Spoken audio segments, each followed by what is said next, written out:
Emissora da Universidade Federal de Pernambuco.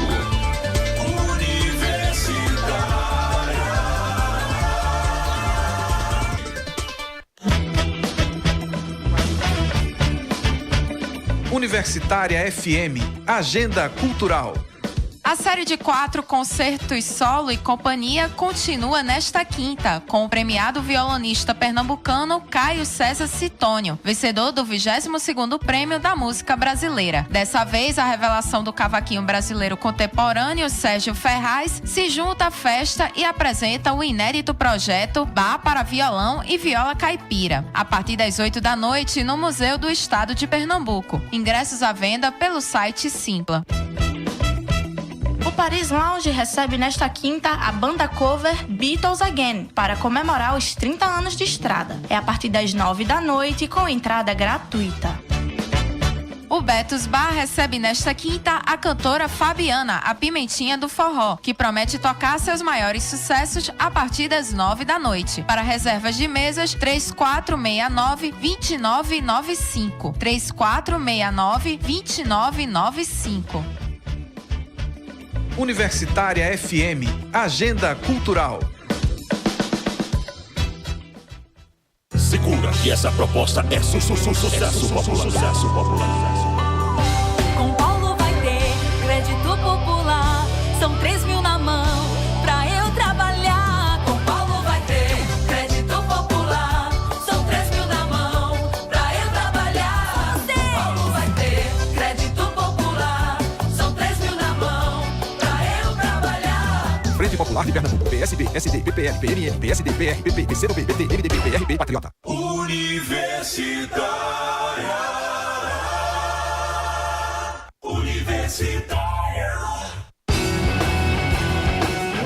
Programa Fora da Curva, jornalismo, crítica e diversidade. Olá, ouvintes da Rádio Universitária. Eu sou Maria Eduarda Rocha, jornalista e professora de Sociologia da UFPE. Está começando agora mais uma edição do Fora da Curva, que vai ser reprisado às 9 da noite na nossa rádio pública. Nessa primeira veiculação, nosso programa é transmitido ao vivo pela nossa página no Facebook e na página 99 Universitária. Você pode participar pelas redes sociais, enviando perguntas e comentários. A eleição para a presidência da República está cada vez mais disputada e tumultuada. No último final de semana, o candidato do PSL, Jair Bolsonaro, levantou a possibilidade de fraude nas eleições numa declaração dada ao vivo nas redes sociais, direto do hospital onde ele se recupera da facada que levou em um ato de campanha. Também nessa semana, uma página do Facebook intitulada Mulheres contra Bolsonaro foi hackeada. Os perfis sociais das administradoras foram invadidos e as participantes foram alvo de postagens ofensivas. O grupo do Facebook, que em poucos dias reuniu mais de 2,5 milhões de mulheres, articula manifestações de rua contra Bolsonaro no próximo dia 29 de setembro, em todo o país. Apesar das reações, Bolsonaro ainda permanece liderando a corrida presidencial. Nas pesquisas divulgadas ao longo da semana, a novidade foi o rápido crescimento do ex-prefeito de São Paulo, Fernando Haddad, que substituiu o ex-presidente Lula na disputa pela presidência da República. Confirmado como candidato oficial do PT há pouco mais de uma semana, Haddad já aparece como segundo colocado nas intenções de votos. Na pesquisa do Ibope, divulgada na terça, tem 19% dos votos. Na pesquisa do Datafolha, divulgada nesta madrugada, tem 16%, encostado quase na margem de erro com Ciro Gomes, do PDT, que tem 13% das intenções de voto. Nas simulações de segundo turno feitas pelo Ibope, Haddad e Ciro empatam com Bolsonaro, mas na pesquisa do Datafolha, Haddad empata com Bolsonaro e Ciro vence. Essas possibilidades colocam em cena mais uma variável importante nessa disputa imprevisível, o voto útil. Por isso, o Fora da Curva de hoje pergunta: e agora? Para onde vai a eleição presidencial? Para discutir esse tema, nós convidamos Joanildo Buriti, pesquisador da Fundação Joaquim Nabuco e professor do Programa de Pós-Graduação em Sociologia da Universidade Federal de Pernambuco. Seja bem-vindo, Joanildo. Obrigado, Maria Eduarda. Também convidamos o cientista político e professor da Universidade Católica de Pernambuco, Afonso Chaves. Muito bem-vindo também, Afonso. Obrigado, Maria Eduarda. Bom dia a todos. E também com a gente está Rebeca Oliveira Duarte, professora integrante do Coletivo de Mulheres da Universidade Federal Rural de Pernambuco. Seja muito bem-vinda, Rebeca. Grata, Maria Eduarda. A gente podia começar comentando essas pesquisas mais recentes, né? O Datafolha e o Ibope. O levantamento do Ibope foi realizado entre os dias 16 e 18 e o do Datafolha entre os dias 18 e 19. Nas duas pesquisas, Bolsonaro lidera e aparece com o mesmo percentual, 28%. Haddad fica no segundo lugar, na faixa de 16% no Datafolha e 19% no Ibope. E Ciro em terceiro com 13% no Datafolha e 11% no Ibope. Há pouco mais de 15 dias da votação, o percentual de indecisos ainda está na faixa de 5% no Datafolha e 7% no Ibope. E os votos brancos e nulos permanecem altos, 12% no Datafolha e 14% no Ibope. Como é que a gente pode interpretar esses números? Quem quer começar? Você, Rebeca? Não, eu diria que o professor começasse. Bom, muito bem. Eu acho que a primeira coisa que a gente pode dizer a respeito desse cenário mais recente é que a estratégia que o PT seguiu de forçar até o limite possível a manutenção do nome de Lula como candidato e a expectativa de que isso traria uma espécie de andor, né? Quando Haddad assumisse de fato e de direito a candidatura, deu certo, né? Tem dado certo. É muito impressionante que um candidato que estava em torno dos 4% como hipótese há 2 semanas atrás, agora tenha um percentual que já fica entre 19% ou 16%, dependendo da pesquisa, né? Agora, se nós observarmos desde mais ou menos o dia 10 de setembro para cá, a evolução de diferentes pesquisas em relação aos candidatos, a gente percebe o seguinte, que um efeito imediato desse crescimento de Haddad é de fato um reforço no desenho de uma polarização eleitoral, né? E o crescimento de Bolsonaro nesse sentido me parece ter diretamente a ver com setores da população que se posicionam como o que a gente tem ouvido muito ser chamado de antipetismo, né? Isso talvez sinalize, dependendo de mais algumas pesquisas aí nos próximos dias, que quanto mais Haddad cresça, maior é a possibilidade que também Bolsonaro cresça, embora eu acho que os percentuais não são nem parecidos, quer dizer, Bolsonaro cresce dentro de um limite de crescimento que já está mais ou menos dado. No caso Bolsonaro, no caso de Haddad, não acontece assim. Me parece que quanto mais as pessoas tomam conhecimento de que ele é o candidato de Lula, e dados os índices menores de rejeição dele, mais a chance de que ele cresça mais. Mas isso não muda, a meu ver, esse cenário da polarização. Quer dizer, tudo parece apontar para que o segundo turno seja uma decisão plebiscitária em torno do legado do lulismo ou da narrativa do antipetismo. Você, Afonso. Bom, antes de tudo, eu quero dizer do meu imenso prazer de estar aqui hoje. É sempre bom estar no Fora da Curva por conta de uma agenda de discussão necessária, pertinente, mas hoje, particularmente, porque estou aqui com meu ex-professor e minha ex-professora, então, que bom. E também saúdo a Rebeca. Olha, eu concordo com esse cenário que o Joanildo desenha e eu quero dizer assim, nessa pesquisa do Datafolha, eles estavam apontando o seguinte, né, que o eleitorado ele está como que quase dividido em 3/3, realmente, alocado no petismo, em torno da imagem de Lula, outro em Bolsonaro e um terceiro que como que realmente esperando, vendo para que lugar vai. Então eu penso que essa polarização que Joanildo apresenta, ela deve mirar esse outro terço que ainda não tem uma definição mais nítida. Que vai ser o fiel da balança. Que seria o fiel da balança. Agora, tem uma particularidade, não é? Assim, nessa eleição, porque aquela dinâmica forjada ali pelo início dos anos 90 entre PT e PSDB, efetivamente parece que, em função de todas essas transformações decorridas de 2014 para cá, parece que vem se desfazendo, não é? E nesse sentido, a gente poderia dizer que o dinheiro parece estar um tanto ausente, assim, no sentido de que não tem uma candidatura mais alinhada programaticamente aos seus interesses, não é? Porque o bolsonarismo, embora acolha algo disso, não tem uma organicidade nessa perspectiva. Então, acho que esse é um dado importante, né? A gente está aí nessa polarização, em boa medida, entre alguma coisa que também transcende a própria disputa em termos de uma dinâmica política mais reconhecida e mais vivenciada até o momento, não é? Que seria uma aposta mesmo na democracia e pela sua negação. Rebeca? Eu vejo que essas oscilações em termos de percentuais, ela também diz respeito às legitimações das narrativas, né? Porque, por exemplo, quando o Haddad ele cresce tão rapidamente, a gente vê que, além de ter uma narrativa antipetista que fortalece Bolsonaro, mas também tem uma narrativa lulista, né, do lulismo, que fortalece Haddad, que em termos de Nordeste não tem uma expressão de experiência, mas pelo fato de ele estar ligado a Lula, ele passa a ter uma força que vem crescendo, né? Eu vejo que esses tempos finais de campanha, a gente vai vir à tona muitas das narrativas presentes.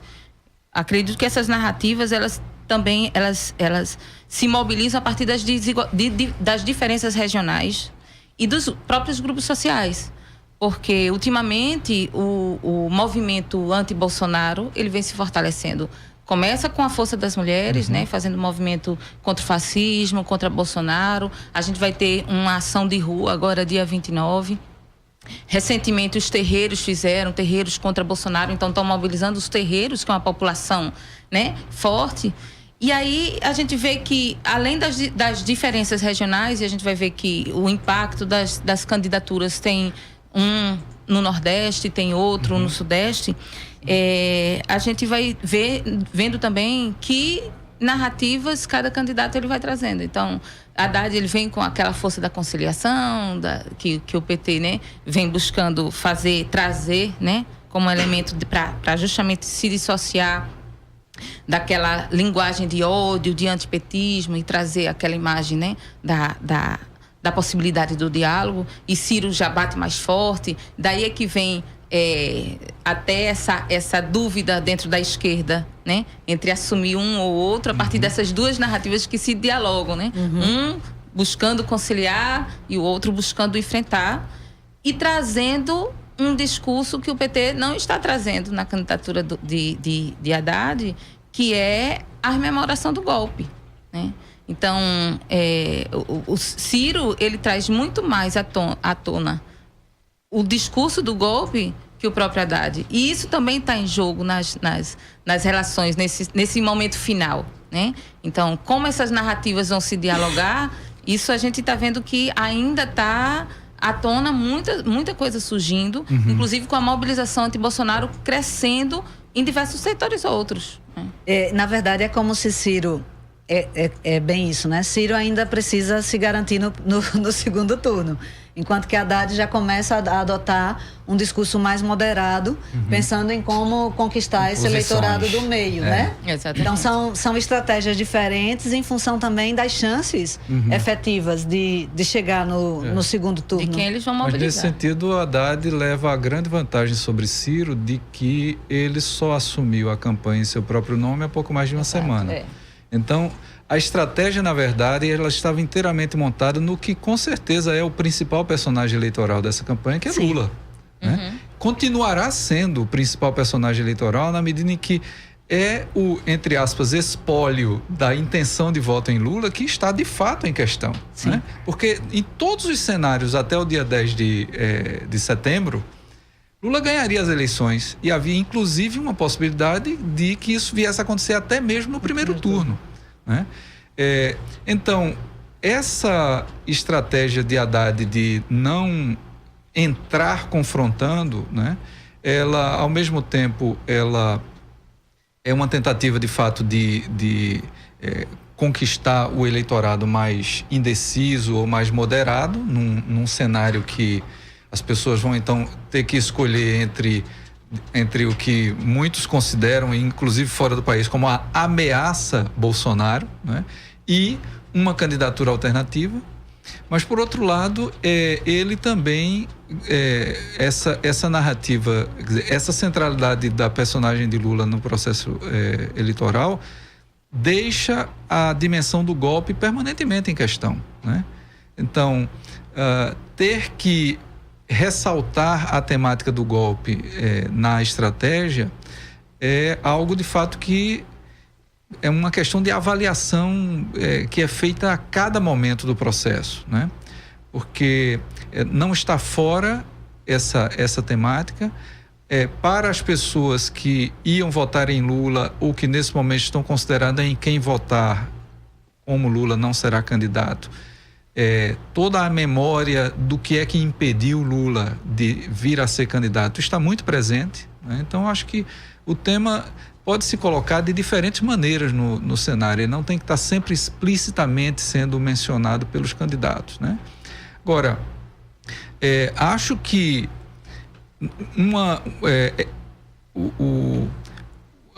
o desenho desse processo eleitoral, que em muitos sentidos, eu disse isso aqui numa outra vez que eu estive no programa, em muitos sentidos se assemelha às eleições de 89, né? Inclusive pelo fato de que esses dois candidatos que têm agora a chance de chegar no segundo turno, mas mesmo que Ciro chegue, menos no caso dele, não seriam os candidatos esperados dentro do desenho inicial do processo eleitoral, né? Mas isso também me parece o seguinte, que o bloco conservador no poder, né?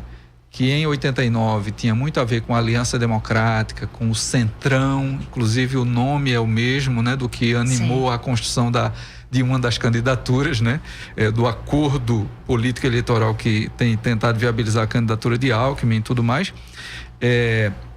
Esse bloco, ele também aparece nessas eleições muito fragilizado, né? Quer dizer, nós temos 13 candidaturas. Dessas 13 candidaturas, praticamente a metade tem algum tipo de ligação orgânica com o bloco de centro-direita que se constituiu e de direita que se constituiu nesses últimos anos. E essas pessoas, somando todos os votos, elas não chegam hoje para empatar com Haddad, que está em segundo lugar, né? Então, esse é um outro aspecto que a gente não pode perder de vista, porque embora a gente tenda sempre a focalizar nos candidatos que estão na frente, né? Tem muitas outras coisas acontecendo, tanto nas pesquisas como na formação da opinião pública, que são relevantes para a gente entender a direção do processo, né? Quer dizer, nós estamos vivendo uma situação de estado de exceção no Brasil, mas curiosamente o comportamento do eleitorado parece que, ou querer ignorar isso e acreditar que é possível mexer em alguma coisa através das eleições, ou então simplesmente está dizendo, a gente não quer a continuidade dessa coisa, né? Porque as opções aí que estão postas, que têm alinhamento com isso que aconteceu nos últimos anos, nós não estamos a fim de votar nesse pessoal. E eu acho que os dados mostram muito essa direção, né?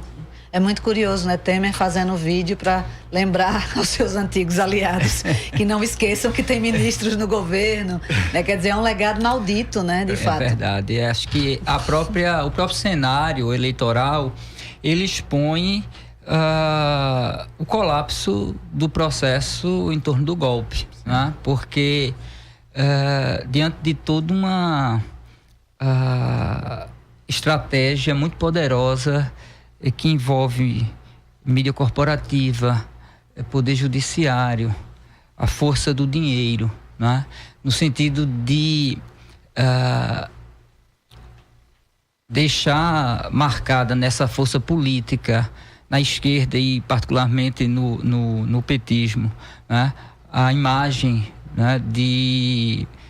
Porque é algo até que, inclusive, como foi feito, termina transcendendo a mediação política propriamente, pelo menos como nós a reconhecemos, né? Quer dizer, não se pode esquecer, por exemplo, de editoriais de grandes jornais chamando os petistas, equiparando os petistas a animais, né? Quer dizer, é algo que não deve existir dentro do espaço público, né? Então, todo o trabalho foi no sentido de expurgar esse sujeito político da disputa, né?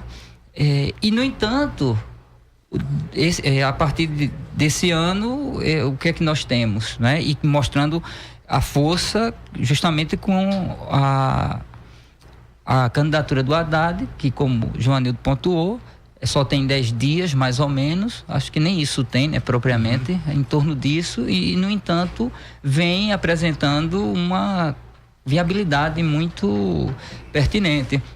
Então, eu penso que essa disposição, ela demonstra a insatisfação da população, ou pelo menos uma parte significativa da população, com o processo em torno do golpe, né? Quer dizer, esses agentes estão sendo rejeitados, né? Eles não estão assim, em possibilidade de disputa com competitividade, né? Então, acho que a própria dinâmica expõe a derrota do golpe. Né? Eu gostaria de lembrar, Afonso, tem circulado nas redes sociais um recado escrito de próprio punho por Lula, né? No qual ele comenta exatamente isso. O crescimento de Haddad na pesquisa do Ibope, ele pede empenho na campanha e coloca duas frases que eu acho que a gente podia destacar. A primeira é, abre aspas, o Ibope de ontem, ele se refere à pesquisa do Ibope divulgada na terça-feira, o Ibope de ontem mostrou que os esforços da Rede Globo já não são suficientes para conter a vontade do povo. A outra frase é, abre aspas, a justiça vai ser feita nas ruas.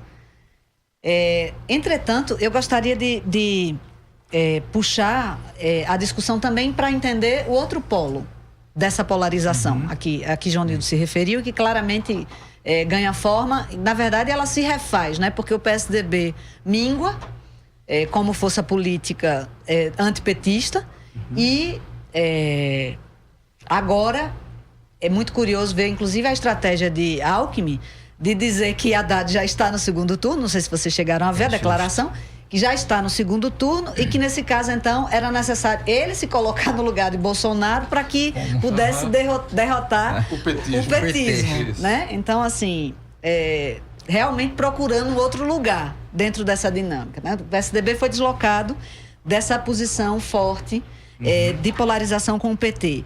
Mas em que medida também essas instituições não são responsáveis pelo crescimento da extrema-direita, na medida em que se autorizaram a fazer discursos desse tipo que você mencionou, no sentido de discursos altamente virulentos contra uma força política, que é uma força política legítima, que tem direito de participar do debate e do processo eleitoral como qualquer outra. Se uma força de extrema-direita que fala, de certa maneira, ameaçando o respeito ao lugar do outro, tem direito, uma força como o PT, não há razão para acreditar que deveria ser alijada do processo eleitoral. Mas as instituições, eu me lembro, eu orientei uma tese sobre o mensalão na Veja, em 2006. E tinha coisas do tipo, esse partido que vai ser varrido da história e que nunca mais voltará. Isso não era um discurso de uma fonte, era um discurso da revista. Quer dizer, da fonte já seria da revista, mas era a revista assinando de próprio punho esse tipo de discurso. Então, essas instituições, aí eu acho que abriram os portões do inferno, de certa maneira. Porque esse conservadorismo certamente é presente na sociedade brasileira. Do controle, né? Não é? Mas ele agora é um conservadorismo que se manifesta como uma força política organizada. Força, né? Eu acho que isso é um fato também importante da gente entender nesse processo. Completamente desabrida, né? Eu acho que o problema do nosso desenho democrático é justamente, e aí é o risco da gente discutir democracia e Estado, né, como sendo algo circunscrito ao processo eleitoral, né, que é justamente a gente restringir, inclusive, as plataformas políticas das plataformas partidárias, né? O que confunde tudo. Então, quando a gente pensa, por exemplo, nessa questão do eixo esquerda, centro-direita, se a gente pensar do ponto de vista político, não tem como aliar Ciro Gomes a uma esquerda. No momento em que ele assume uma plataforma política que tem, inclusive, como vice, uma Cátia Abreu, que é ruralista, que ela tem toda uma carga conservadora de uma elite aristocrata ruralista no Brasil, não tem como associar essa coligação, essa candidatura com a esquerda, com a plataforma política de esquerda, né?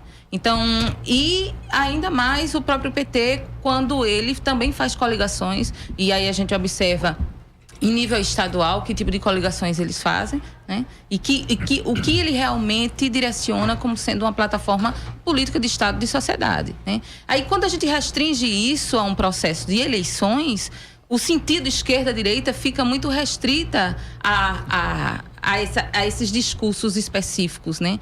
E aí se perde um próprio sentido de Estado, de governos, e de lutas sociais específicas do que a gente considera direita e esquerda, né? Nem digo nem centro, porque eu acho isso tão questionável se pensar centro, né? Mas o próprio discurso do golpe mesmo, é preciso a gente ter cuidado para não restringir o sentido do golpe ao que o PT sofreu em termos que sofreu e sofre em termos de perseguição específica a Lula. Sim. Então, quem sofreu o golpe não foi Lula, né? Sim. Quem sofreu o golpe foi a população brasileira, quando a gente vê completamente combalidas as instituições. Sim. A gente está num sofrimento institucional incrível, em que a gente não confia mais em nenhuma possibilidade de institucionalidade. E ameaça a setores vulneráveis, né, Rebeca? Assassinato de lideranças camponesas, o Estado policial, né, se fortalece. Né? Então, a gente vive hoje um Estado policial.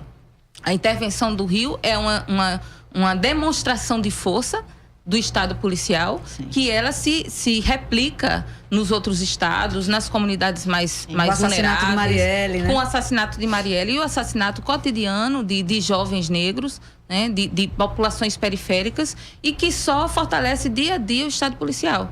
E aí o que a gente vê com isso é o fortalecimento de uma extrema-direita, de um discurso que, em tempos democráticos, seria inaceitável que um candidato como Bolsonaro fosse candidato. Porque no momento que ele vincula a sua imagem à defesa de um Estado autoritário, isso é completamente incompatível com a pretensa democracia. Afonso, você queria comentar? Bom, é a história desse conservadorismo que ganha força em termos de uma representação política, não é? Que se pretende orgânica. Veja, tirando Veja à parte, né? Assim, o que eu noto é que essas instituições, elas, assim, apostaram na queda de uma agenda mais social e fizeram de um tudo, né? E nesse sentido abriram as portas, como você até mencionou, do inferno. E agora, assim, eles de alguma maneira tentam dourar a pílula, né? Parece que é tudo muito incerto, mas também alguma sinalização no sentido de tornar o próprio Bolsonaro mais humanizado, né? Tendo em vista o impedimento de uma agenda mais social, como eu tinha dito, né? Veja, eu penso que o conservadorismo, ele sempre esteve aí, né? Acho que o conservadorismo, porque o conservadorismo não diz respeito apenas a uma expressividade política, né? Quer dizer, pensa isso em termos de formação social mesmo. O racismo, o machismo. Essas coisas todas, né? Veja só, muitas das frases que nós escutamos hoje, né? E que inclusive estão expressas nessa plataforma política com viabilidade.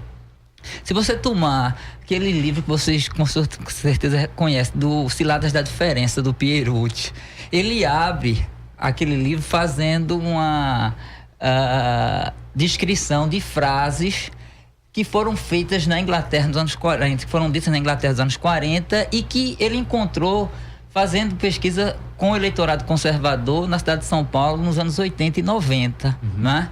Então, assim, em boa medida o conservadorismo ele é vitorioso no sentido de que ele está muito ele está muito fundamentado no mundo que está dado, né? Então, assim, se apega a uma noção de que as coisas são configuradas naturalmente ou por uma emanação divina. Então, assim, tem um apelo muito grande e todos nós somos socializados dentro desse universo. Então, de alguma maneira, eu penso que é um discurso que está ali como resíduo e que em algum momento ele vem à tona. E eu acredito que ganha força em termos de expressividade política nesse exato momento, em função daquilo que eu tenho chamado de efeito de estranhamento na agenda pública brasileira. Se a gente recordar Brecht, né, até a teoria do estranhamento, né, aquela coisa de que o ator sai da personagem, comenta, a própria personagem dialoga com... Então, quer dizer, nos últimos 15 anos, houve um certo efeito de estranhamento nessa agenda. Então,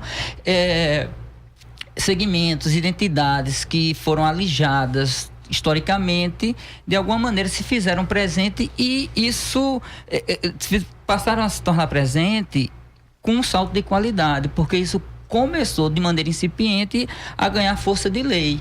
Então, a disputa por espaço social só fez crescer. Então, eu penso que é uma reação. Enquanto esses segmentos simplesmente compunham a paisagem social, mas não estavam na possibilidade de brigar com você por espaço. Por exemplo, na universidade. Na universidade, é coisa que a gente vê, né? Então, assim, salas de aula em que, olha, a gente que paga senta aqui e vocês que não pagam, que são cotistas, vocês sentam do outro lado da sala. Tá entendendo? Então, eu acho que houve isso, eu volto a dizer que eu chamo de efeito de estranhamento da agenda pública, então houve reação.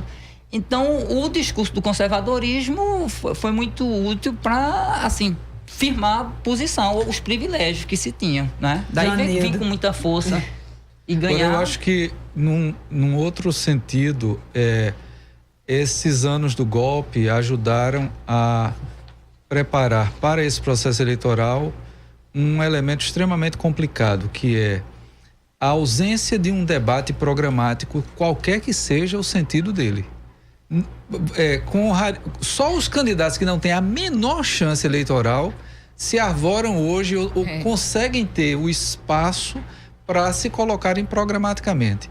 Quanto mais próximo das chances eleitorais nós chegamos, mais diluído é o conteúdo dessas eleições. Nós somos capazes de votar porque os candidatos são eles próprios associados com um campo de interesses, valores, enfim, que as pessoas avaliam como levando a merecer votar neles ou não, mas não há conteúdo na escolha das pessoas que diga, olha, a minha escolha por esse candidato é porque eu acho que esse tipo de proposta aqui, X ou Y, que ele apresenta, de fato vai nos levar para uma situação. Então, nesse sentido, eu acho que essa mobilização que tem levado a direita a ter cada vez mais visibilidade política no Brasil, tem também, nos lega também para esse processo eleitoral um enfraquecimento muito grande do conteúdo da campanha.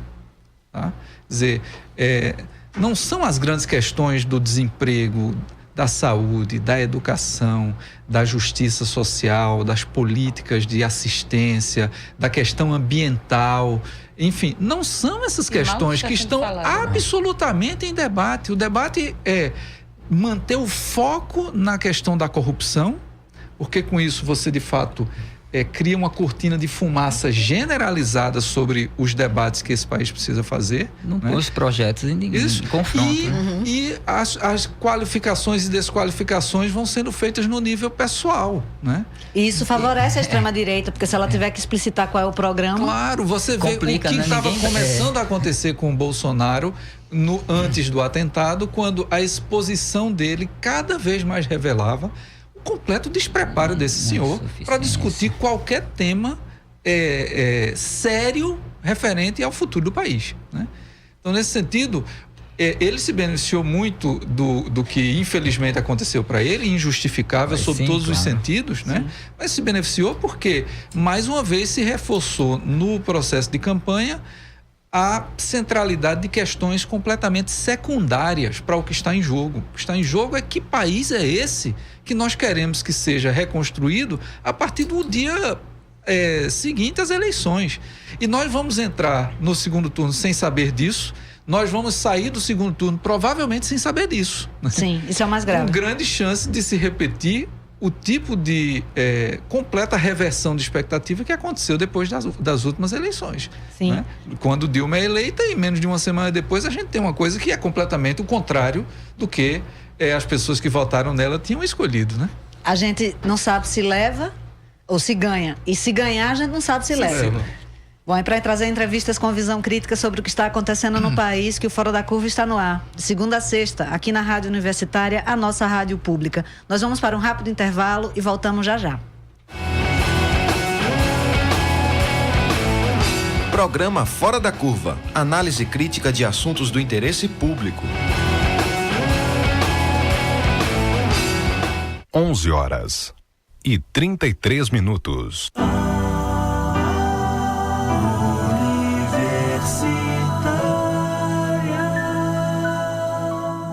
Atenção, você sabia que tem direito a 40% de desconto nas multas de trânsito? Eu, Bruno Araújo, criei o desconto quando fui ministro. É só pagar a multa pelo celular. Já é assim em todo o Brasil.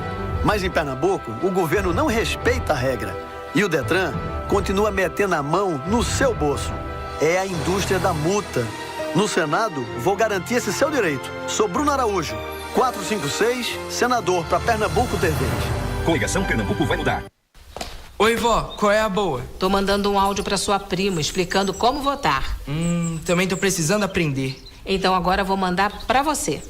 Oi, meu netinho lindo. Nestas eleições, o primeiro voto é para deputado federal. Tecle os 4 dígitos e aperte confirma. Aí deputado estadual ou distrital, 5 dígitos e confirma. Depois senadores, 3 dígitos e confirma. Faça 2 vezes, vamos eleger 2 candidatos. Governador são 2 dígitos e confirma. E presidente também são 2 dígitos e confirma. A votação é das 8 às 17 horas. O primeiro turno é dia 7 de outubro e o segundo dia 28 de outubro. Não se esqueça de levar um documento oficial com foto e seu título de eleitor. Ou só o e-título no celular se você tiver biometria. Pronto. Você é a melhor, vó. Calma aí, você não vai embora sem tirar uma selfie comigo. Justiça Eleitoral. Lula apoia Paulo porque ele faz mais por quem mais precisa. Lula apoia Paulo porque ele vai fazer o 13º do Bolsa Família. Lula apoia Paulo porque ele vai fazer o ProUni Pernambuco. Lula apoia Paulo porque hoje Pernambuco tem a melhor educação pública do Brasil. Lula escolheu Haddad para ser candidato a presidente e escolheu Paulo para governador. Lula, Haddad e Paulo, juntos por Pernambuco e pelo Brasil. Frente Popular de Pernambuco. PSB, SD, PPL, PMN, PSD, PR, PP, PCdoB, PT, MDB, PRP, Patriota. De ouvir mais sons e conteúdos novos? Então se prepara que tá chegando a nova temporada do Sexta Frequência. Nessa temporada, vamos conhecer artistas do interior do nosso estado que produzem muita música boa. E pra não perder nenhum pedacinho dessa nova temporada, sintoniza na Universitária FM 99.9. Toda sexta, das 10h30 às 11 da manhã. Programa Sexta Frequência, só na Universitária FM. Pernambuco vai mudar. PRB, PTB, Podemos, PSC, PPS, DEM, PSDB. Na defesa da família, na defesa da moral, é André Ferreira, o nosso federal. É 2020, é 2020, o nosso federal. É 2020, é 2020, é 2020. André Ferreira, é 2020, é 2020, é 2020. André Ferreira, é 2020.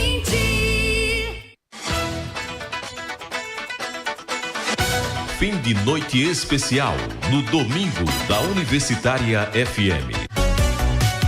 Às 9, Romero Ferro. Eu só queria te dizer que eu estava assim.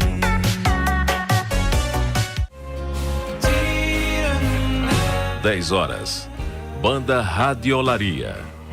Jarras e frutas na mesa, natureza morta jaz. fills my heart with deception.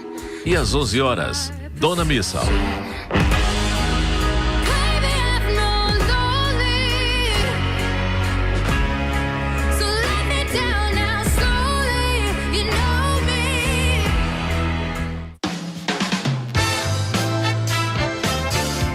Domingo, na 99.9, fim de noite especial. Melhoras Bolsonaro, mas deixa eu falar com quem vota em você. Com boa vontade precisa entender. Achou que te elege o PT? Ih, como é que é? Deu no jornal, no segundo turno derrotam você. Não quero de novo, já vi no que deu. Votou Bolsonaro, elegeu o PT. Se você não quer que o PT volte, vote 45. Vote Geraldo. Coligação para unir o Brasil. PSDB, PTB, PP, PR, DEM, Solidariedade, PPS, PRB e PSD. Oi Recife, eu sou Duda Beat e no dia 17 de novembro estarei cantando no Coquetel Molotov, esse festival que é tão importante para nós recifenses. Estarei cantando as músicas do meu álbum Sinto Muito, do meu álbum de estreia, e vou ficar muito feliz se todos forem lá cantar comigo. 17 de novembro, Duda Beat, Coquetel Molotov. Oh, bichinho, eu te conheço de outra vida. Meu sentimento é repartido. Universitária FM 99.9. Fora da Curva, jornalismo analítico na Rádio Universitária, a nossa rádio pública. Para você que sintonizou agora, nós estamos analisando hoje o contexto e o quadro eleitoral na disputa pela presidência da República, a partir das pesquisas de intenção de voto divulgadas esta semana. Estamos no estúdio com Joanildo Buriti, pesquisador da Fundação Joaquim Nabuco e professor do Programa de Pós-Graduação em Sociologia da UFPE, com Afonso Chaves, cientista político e professor da Universidade Católica de Pernambuco, e com Rebeca Oliveira Duarte, professora e integrante do Coletivo de Mulheres da Universidade Federal Rural de Pernambuco. E antes de voltar ao tema de hoje, vamos ouvir a coluna Truco Eleições 2018. O Truco é um projeto de checagem de fatos que tem como objetivo verificar se as informações que os candidatos ao governo do estado divulgam são verídicas ou não. O Fora da Curva, junto com a Marco Zero, está trazendo essa checagem de fatos para o rádio com a coluna diária que você escuta agora. Seu candidato está falando a verdade? O projeto Truco Eleições 2018 checou as informações. Olá, eu sou Raíssa Ebrahim, da Marco Zero Conteúdo. Na sabatina aqui da Rádio Universitária, no programa Fora da Curva, ao falar sobre o Porto de Suape, o candidato ao governo do estado, Júlio Lócio, destacou corretamente que mangas e uvas produzidas em Petrolina são exportadas através do Porto de Salvador. Além dele, o Porto de Pecém, no Ceará, também se destaca como ponto de saída portuária de um grande volume das nossas frutas. Segundo dados da Secretaria de Comércio Exterior, do Ministério da Indústria, Comércio Exterior e Serviços, o MIDIC, em 2017, que é o dado mais atual, o Porto de Suape, no litoral sul aqui do estado, foi responsável por apenas 0,03% das exportações de manga e 2,97% das exportações de uva. O selo atribuído pelo truco ao candidato da rede é, portanto, verdadeiro. Nos últimos anos, Suape deixou de dar atenção às frutas e os exportadores começaram a encontrar dificuldades, sobretudo pela falta de linhas de embarcações para os destinos finais. Atualmente, os principais países compradores das mangas do polo de fruticultura irrigada do estado são Holanda, Estados Unidos e Espanha, e já os compradores de uva são Holanda, Reino Unido e Alemanha prioritariamente. Como são alimentos perecíveis, os produtores passaram a buscar outros portos. Para saber mais, acesse o site marcozero.org, lá você confere todas as checagens feitas em Pernambuco até agora. Truco Eleições 2018. Projeto de checagem da Agência Pública e da Marco Zero Conteúdo em parceria com o programa Fora da Curva. A propósito do candidato Júlio Lócio, Alice Mesquita tem uma informação. A Rede Sustentabilidade deu um prazo de 24 horas para que o candidato ao governo de Pernambuco, Júlio Lócio, explique por que fez aliança com o Coronel Meira, que é candidato a deputado federal e apoia Jair Bolsonaro. O partido da candidata presidente Marina Silva avalia que a aliança configura infidelidade partidária. Em nota, a rede informa que a não manifestação do candidato pode levar à abertura do processo disciplinar, sua consequente expulsão do partido e o cancelamento da candidatura de Júlio Lócio ao governo do estado. E também saiu hoje o resultado da pesquisa Datafolha para o governo do estado e para as 2 vagas ao Senado por Pernambuco. Vanessa Moura tem os dados. A pesquisa Datafolha foi realizada entre terça e quarta-feira dessa semana e mostra um empate técnico na disputa pelo governo de Pernambuco. Paulo Câmara, do PSB, tem 35% das intenções de voto e Armando Monteiro, do PTB, 31%. No levantamento anterior, feito entre 4 e 6 de setembro, Armando Monteiro tinha 25% e Paulo Câmara 34%. Isso mostra que Paulo Câmara se manteve estável e Armando Monteiro cresceu. O que continua a chamar a atenção dos resultados é o percentual de votos brancos e nulos, que é de 26%. Esse percentual é bem próximo do patamar de intenções de voto dos 2 principais candidatos. Na disputa pelas 2 vagas ao Senado, o resultado foi o seguinte: Jarbas Vasconcelos, do MDB, 36%, Mendonça Filho, do DEM, 31%, Humberto Costa, do PT, 30%, Bruno Araújo, do PSDB, 12% e Silvio Costa, do Avante, 11%. Mendonça Filho e Humberto Costa estão tecnicamente empatados na disputa pela 2ª vaga.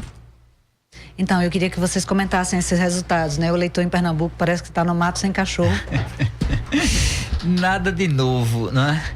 É impressionante como a política em Pernambuco, ela repõe essa dinâmica que a gente poderia dizer bipolar. Desde os anos 50, com a formação da Frente do Recife, e que depois foi assumido pelo arraizismo, né? Então, assim, sempre as forças em torno do arraizismo e um outro bloco mais nitidamente conservador, não é? Então a gente teve a fase do arraizismo heróico, o arraizismo mítico, e agora a gente está aí no arraizismo gerencial, não é? Então, essas forças se põem, né? Nenhuma outra candidatura parece ter musculatura para furar. Até porque elas gravitam, né? Em torno dessas 2 opções. Justo, e oscilam também, né? Porque tem gente que hoje está no lado que estava do outro lado. É uma troca, não é? E eu penso que aqui, em função disso, vai depender muito de como o cenário nacional vai ser definido, né? Para as 2 forças que estão aí em disputa. Acho que... Eu vejo que aqui, ao contrário do cenário nacional, que é mais acirrado, a narrativa do golpe, né? Aqui, a narrativa do golpe, ela não está incidindo sobre isso. Então, aqui se mantém mais fortemente a clássica articulação de forças e sempre a prevalência da máquina, né? Então, a prevalência da máquina, embora que seja um candidato que, desde de sua vitória nas urnas, Paulo Câmara, é inexpressivo no sentido político do termo, né? Mesmo enquanto um político que gerencia uma força em seu nome, muito mais do que ele se fortalece mais pelas coligações e pelas articulações partidárias do que por um nome, diferentemente de Eduardo Campos, diferentemente de Jarbas, né? Paulo Câmara, ele se fortalece somente dentro das articulações. Vão ser essas coligações, essas articulações que vão definir, né? Então, o discurso do golpe, ele foi encoberto à medida que o PT se coliga justamente com os partidos golpistas, né? E inclusive afasta o nome de Marília Reis, porque se Marília Reis tivesse permanecido, o discurso do golpe iria ser forte nas eleições de Pernambuco também. Mas no momento em que ela é afastada e a coligação com os partidos que participaram do golpe foi definida, essa narrativa ela foi excluída do processo eleitoral do Estado, né? Então mantém essa característica das alianças, das articulações, da força da máquina, né? Da importância das coligações como quem vai determinar realmente o nome do próximo governador. Joanildo, você quer comentar alguma coisa? Sobre o cenário de Pernambuco, eu acho que é isso. A gente, diferentemente de outros estados, a composição do segundo turno me parece já perfeitamente definida, né? Não há a menor chance de uma terceira candidatura vir a ameaçar a posição, por exemplo, de Armando Monteiro nesse momento. E essa vitória do argumento gerencial para definir o que compete a um governador de estado, me parece que é uma narrativa, né, que ganhou completamente, né? Então, Isso leva a um certo descaramento com que ambos os principais candidatos a governador invocam a sua proximidade de Lula ou do governo Lula, ou mesmo do começo do governo Dilma, e até disputam para provar quem saiu por último, né? Quem ficou até o fim segurando a bandeira lá, a peteca, etc. Né? Porque, por um lado, eles reconhecem que há uma tendência generalizada no eleitorado pernambucano de votar num sentido, digamos, mais da centro-esquerda para a esquerda, e mesmo quando as forças se alinham mais à direita, como é o caso de Armando Monteiro nesse cenário aí, mas também o próprio Paulo Câmara tem a sua composição, como disse Rebeca. Mas se a gente pensar nos nomes, né? Paulo Câmara e Armando Monteiro, fica se tentando tirar uma casquinha desse legado, dessa base valorativa que vem do campo da esquerda, né? Então, isso leva a essa situação meio confusa, né? Em que você tem candidatos que, do ponto de vista do seu conteúdo político, não tem muita diferença entre si. Do ponto de vista dessas alianças que eles construíram, a heterogeneidade dos campos é a mesma, né? E, no entanto, claro, a gente vai dizer, não, mas não tem grupos de esquerda na candidatura de Armando Monteiro, mas a heterogeneidade da outra candidatura é tal que a gente fica se perguntando o que é de esquerda lá, né? Então, isso acho que deixa pra gente um cenário de escolha extremamente restrita, né, para o governo de Pernambuco, em que é muito mais quem consegue aumentar os números, ou quem conseguirá aumentar os números, o que vai levar muita gente a apostar numa candidatura dessa, do que de fato você ter dois projetos distintos para que a população tenha mais condição de escolha. E no cenário nacional, vocês acham que esse segundo turno também já está definido entre Bolsonaro e Haddad? Não, eu acredito que a gente ainda tem, a cada dia, a gente passa por situações limite, né? Então, agora há um fortalecimento. Eu acredito assim, que quem é a favor de Bolsonaro porque está assumindo um discurso de intolerância, de racismo, de misoginia, assumidamente, né? Claramente o discurso é esse, autoritário, de autoritarismo, etc. Agora, existe uma tentativa de convencimento àquela população que ainda está indecisa, com base naquilo que o professor falou, que é a ideia da corrupção, né? Que mobiliza o sentimento das pessoas, né? Então, se criou o discurso da corrupção, do anticorrupção, e se criou a imagem de um Bolsonaro que não teria envolvimento, apesar de todas as coisas que já foram ditas e tudo mais. Por outro lado, existe um movimento se fortalecendo anti-Bolsonaro, né? Então, tem as mulheres, tem agora os terreiros, tem o movimento negro. E isso eu acho que vai fazer uma diferença nesses derradeiros dias. E aí ver como se vai convencer esse grupo de indecisos, esse grupo de pessoas que ainda estão, né, esses segmentos sociais que ainda estão em dúvida. E, por outro lado, ver como Haddad e Ciro vão se fortalecendo com aquela ideia do voto útil, do quem teria mais força diante de Bolsonaro ou não. Isso tudo está sendo em construção. Eu acho que está definido o segundo turno. Embora, assim, porque há sinalizações de que há muita indefinição ou possibilidade de mudança de voto. Por exemplo, o Datafolha apurou recentemente, e isso também tem corroborado pelo Ibope, sim, mais ou menos 40% do total de eleitores admite mudar de voto. Sim. Né? Isso não se aplica em grande medida aos eleitores de Bolsonaro nem aos eleitores de Haddad. Então, cerca de 70% dos eleitores de cada um desses dois candidatos não admite que vai mudar de voto em nenhuma hipótese. Mas entre os eleitores de Ciro, de Marina, de Alckmin, há muita gente que admite mudar de voto. Por outro lado, os que estão pretendendo votar branco ou nulo, que é um percentual bastante alto comparando com eleições anteriores a essa altura do campeonato, né? Sim, varia também, o índice de 12% a 14%. Também estão muito definidos, mais de 2/3 dessas pessoas estão dizendo que vão votar branco e nulo independentemente do que acontecer.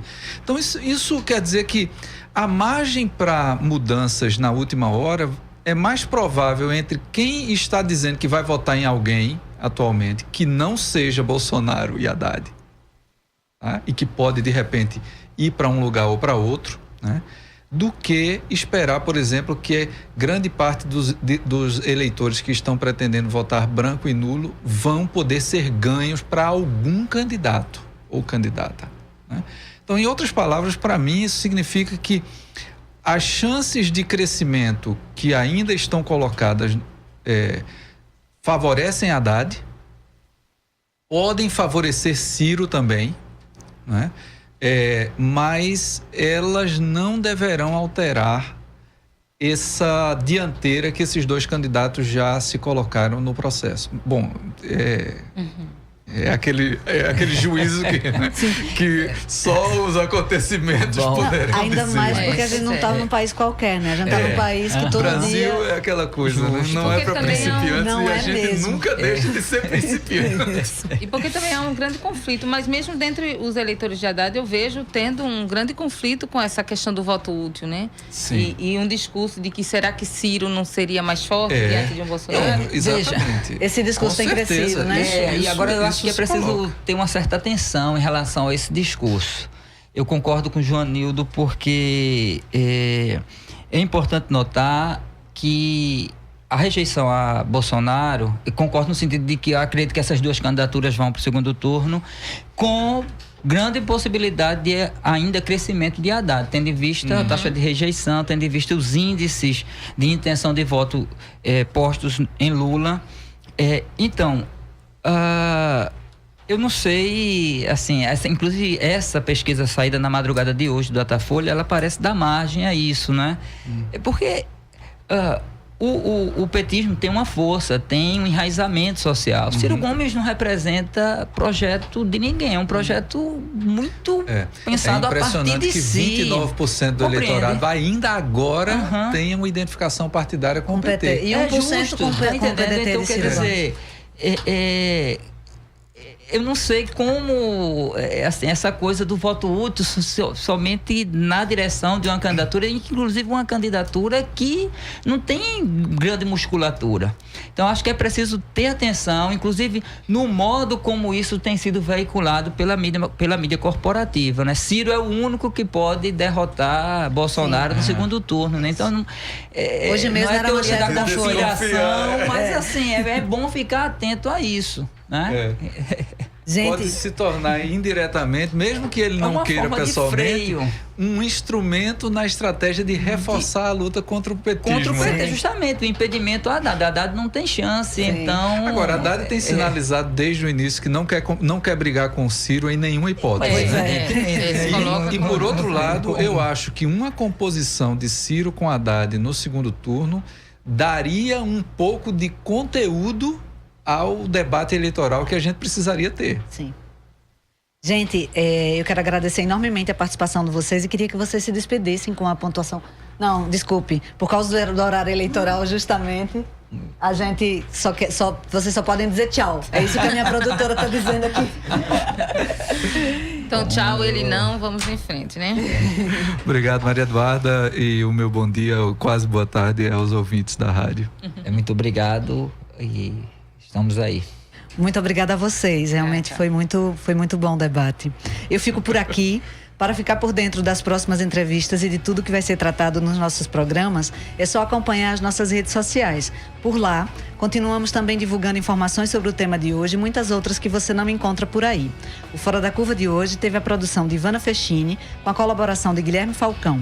Nas redes sociais, contamos com Vanessa Moura e Alice Mesquita. Os trabalhos técnicos foram de Marco Antônio. Esta foi a edição do dia 20 de setembro de 2018. Muito obrigada por sua audiência e até a próxima. O programa Fora da Curva é uma realização do Departamento de Comunicação Social com o apoio do Departamento de Sociologia e do Núcleo de Rádio e TV Universitárias. parceria com o Marco Zero Conteúdo, Centro das Mulheres do Cabo, SOS Corpo, Centro Sabiá, Terral Coletivo de Comunicação, Centro de Cultura Luiz Freire. Esse programa fica disponível em nossa página do Facebook e no canal do YouTube. Acompanhe as nossas redes sociais, porque nós também divulgamos por lá muita informação que você não vê por aí. A música tema deste programa foi composta pela banda Diablo Motor. Programa Fora da Curva. A gente fala o que a maioria cala.